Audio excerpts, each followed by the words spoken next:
टिकाबाली मेघुआ पाग को झिपिझिपि वर्षा बात्या मोन्था जनजीवन भयभीत। कंधमाल जिला टिकाबाली मेघुआ पाग को झिपिझिपि वर्षा अव्याहत बात्या मोन्था जनजीवन भयभीत। दक्षिण पश्चिम एवं एहार पार्श्ववर्ती पश्चिम केन्द्रीय बंगोपसागर अंचल में सृष्टि होइथिबा गभीर अवपात सामुद्रिक झड़ बात्या मोन्थारे परिणत होइछे।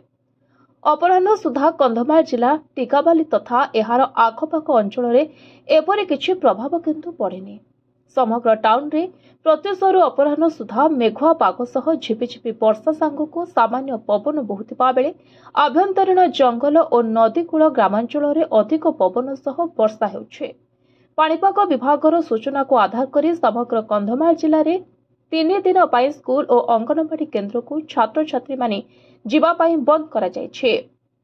बात्या मोन्था को आखे आगे रखी शिक्षक शिक्षयित्री और अन्य कर्मचारी नियमित आसवाकू प्रशासन पक्षरु निर्देश रही।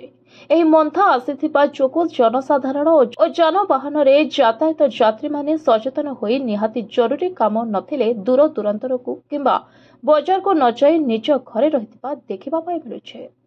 दोकान बजार गहल चहल नथिबारु खाँ खाँ लागुछे।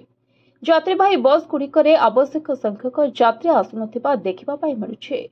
गरीब दिन मजुरिया खटिखिया मानकर काम बंद रहिथिबारु उपास रहिथिबा जଣା पड़ुछे। नदी नाल पार्श्ववर्ती अंचल में बसवास करुथिबा जनसाधारण को नदी नाल को जीवा पाई बारण करा जायछे।